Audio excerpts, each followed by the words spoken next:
welcome back to my channel. Today I am so excited for this video. I've been wanting to film this video for a while now. I guess I just didn't really know how, or I was just kind of like, I didn't really know what to say, or I don't know, I was just kind of hesitating. But anyways, ignore the hat. I'm sorry guys. I just got back from work and it's a horrible hair day and I just don't really feel like doing it for the purpose of this video. So here we are. But anyways, I just wanted to talk to you guys a little bit more about my job and what I do for a living and just what my day-to-day routine kind of looks like as a maintainer in the United States Air Force. I know when I was joining the Air Force, I was scouring YouTube high and low for videos like this, and they just weren't out there, they weren't available to me. And I know that there's been lots of girls making YouTube channels that are in the military, and I love it, I love to see it. And I just thought I would tell you guys about my job and a little bit about what I do and what my daily routine looks like each day. Just to give you guys a little bit of a backstory, I joined the Air Force back in 2017. Yeah, I went to my recruiter in like July of 2017 and I went in open mechanical. I just said, give me whatever job you have available first. I wanted to get out of town. I didn't want to be in my hometown anymore. I was 19 at the time, and I don't know, I was just kind of in a weird spot in my life where I was like, I don't know what to do. I wanted to travel and I wanted to meet new people. I wanted to like acquire new skills, and I just didn't know how to go about doing that. And like one day it was like a light bulb went off and I was like, I want to join the military. Anyways, I went in open mechanical. So I went to my recruiter in like June and I literally shipped out like 4 months later. I went into the Air Force. I got to basic training on October 10th. Was it October 10th? October 10th, 2017. And when you get to basic training, when you go in open, whether that's open admin, mechanical, whatever it is, they sit you in a room about like your 7th week there, maybe it's like your 3rd week there, I don't know. And you write down the list of jobs in that field that you would want to do. So in my field, there was an open mechanical, there was like aircrew flight equipment, and then there was C-130 crew chief, AC-130 crew chief, then you have your fighter mechanical jobs, and I had no idea what any of them were. Like I was like, what's the difference between a C-130 and like an F-16? And she was like, I don't know, just pick one.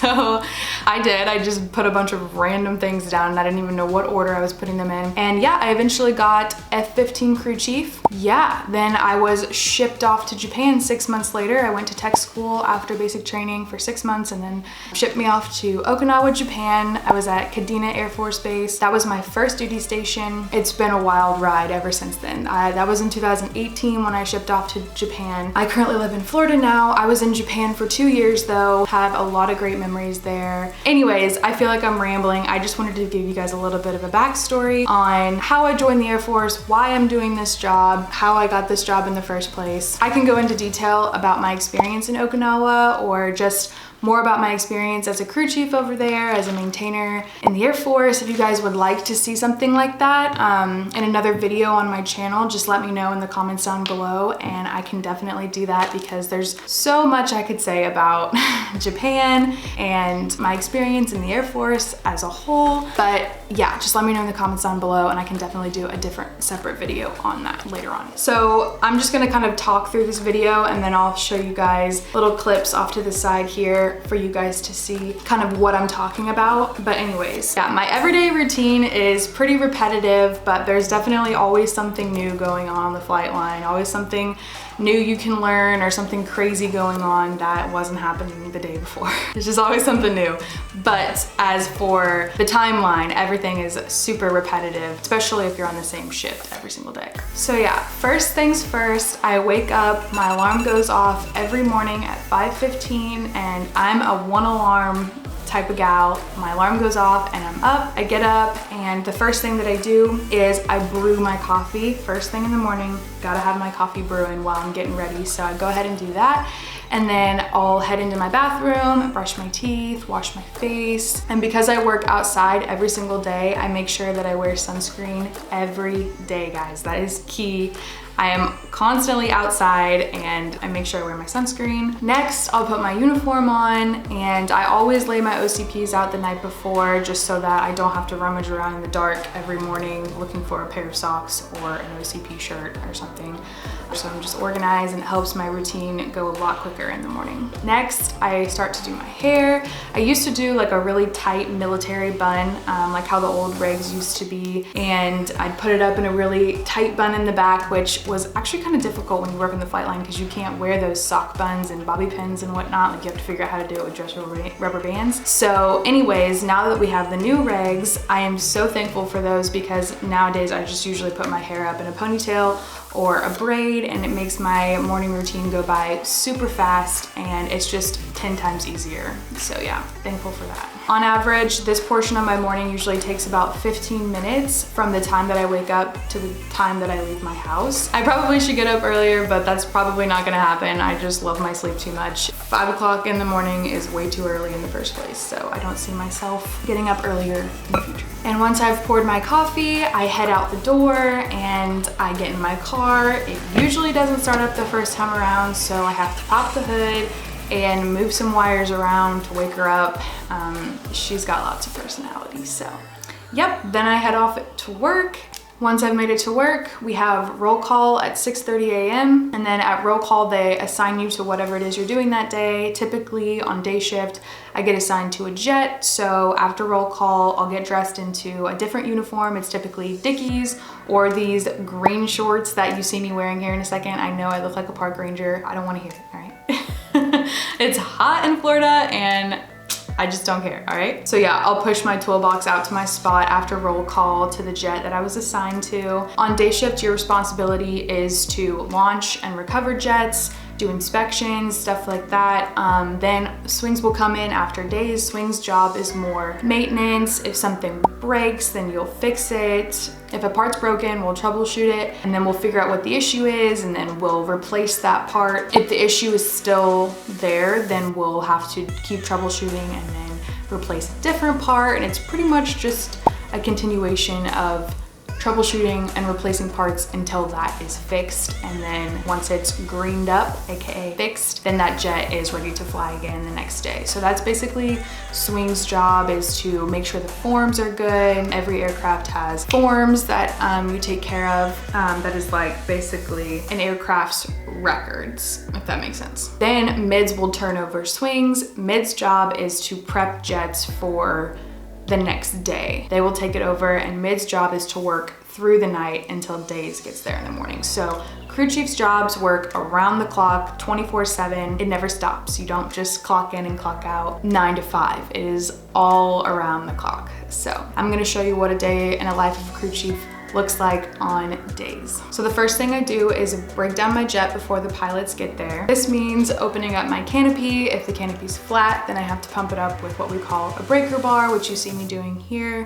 Once I get my canopy open, I'll walk around and take off all my Dash 21, which are basically just covers for different parts of the jet. This includes the exhaust plugs and our intake plugs, and then all this Dash 21 goes in a specific spot, which is this bin that you see me putting all of them in right here. Then I'll go ahead and put up the ladder for the pilots. We have an internal ladder as well, but this just makes it easier for the pilots with their really tight G suits on. So then I gotta get up top and get more Dash 21, that's up there, and bring it on down back to its bin. After that, I will hook up my comm cord so that I'm able to talk to the pilots after engine startup. In this case, this canopy was super flat, so I had to wait till after the engine startup to grab the canopy strut. And no, this left engine right here is not on, in case you guys are wondering.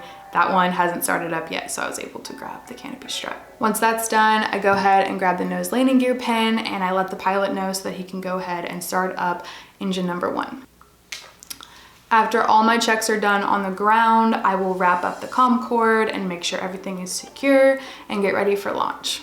Then I tell my B-man to pull chocks and then launch him out to go down to end of runway for his final inspection before takeoff. Launches usually happen around 11 a.m. It depends, it varies every single day. But on this day, it was around 11 a.m. And while my jet's up in the air, I usually go inside and grab something to eat. This day I had spaghetti and meatballs. It was amazing. Afterwards, my jet came back down, and it is my job to refuel my jet and replenish anything that needs servicing. So whether that's hydro, oil, fuel, then I take care of the inspection, and that's just a really thorough look over around the whole jet to make sure everything is how it's supposed to be. Once my inspection's done, I usually get tasked to do a bunch of other miscellaneous things throughout the day, whether that's installing panels like you see me doing here, which takes forever, or I'll be tasked to clean a jet on the flight line that isn't flying for the rest of the day. Here you see me just cleaning some wheels and brakes. It's expected of you to clean your jet on a regular basis and make sure it's kept up to standards. It's just something that every dedicated crew chief takes pride in, especially if your name is on the side of that jet. It is like, you gotta make sure your jet is looking good. But yeah, that's pretty much what a day in the life of an F-15 crew chief looks like for me on a daily basis. That is all I have for those clips, but I did want to show you guys just some clips that I've taken over the years that I've never really been able to share until now. So yeah, I'll just let those play while I continue to talk to you guys. So yeah, being an F-15 crew chief has definitely had its challenges and its ups and downs, like every job. But I can honestly say I've loved this job for the most part. I mean, at the beginning there was definitely times where I wanted to quit. Definitely thought about it. But once you start to get to know the ropes a little bit and get better at your job, it becomes more enjoyable. And there's definitely been some challenges thrown at me in this career field that have been super difficult. But along with that, it kind of shaped me into the person I am today, and it definitely builds character for sure. So I can't say that I would recommend this job for everyone, because it's definitely not a job that everyone can do or would enjoy doing.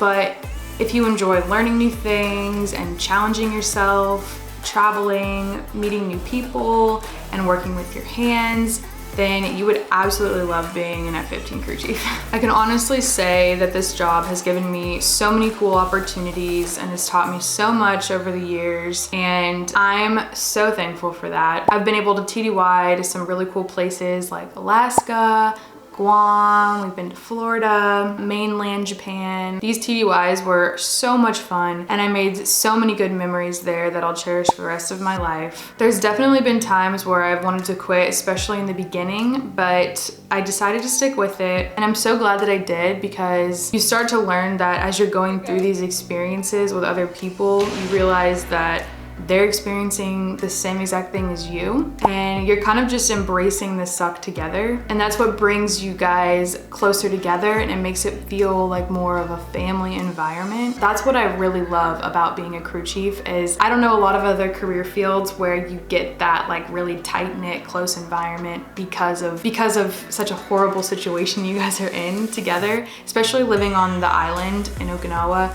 It's like only so big, so you only have those people to really hang out with, and you guys just become family. Yeah, those friendships are unlike any friendships you'll ever have again in your life. So yeah, I just really cherish those times that I've spent over there. As a female, this job can be even more challenging at times, but I personally know a few female crew chiefs that are better than a lot of dudes out there. So it's definitely has nothing to do with gender. I wouldn't let that stop you. If anything, that should push you to do better or be more competitive, in my opinion. It's really all a mindset, and it's all about taking initiative and your work ethic and how people see you work with other people, and that's really what matters in this career field. So if you're a female thinking about joining the Air Force and going into maintenance, if these things that I'm describing sound like you, then I would recommend this job for you, for sure. But if you're not ready for long work days, working in any type of weather, that includes hot days with the sun beaming down on you, or pouring down rain the whole time you're launching and recovering a jet,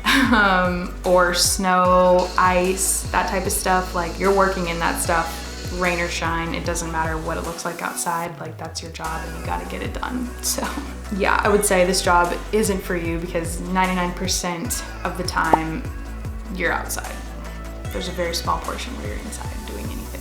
And yeah, that's pretty much it, guys. That's what my day looks like on a daily basis in maintenance. I wish I had this type of content when I was joining. I might have made some different decisions, some smarter decisions. So yeah, let me know what you guys want to see down in the comments, and I would be more than happy to make a video about it. Yeah, I hope you guys enjoyed this video. Go ahead and subscribe if you're not already, and go ahead and give this video a thumbs up if you liked this video, and I'll see you guys in the next video. Bye.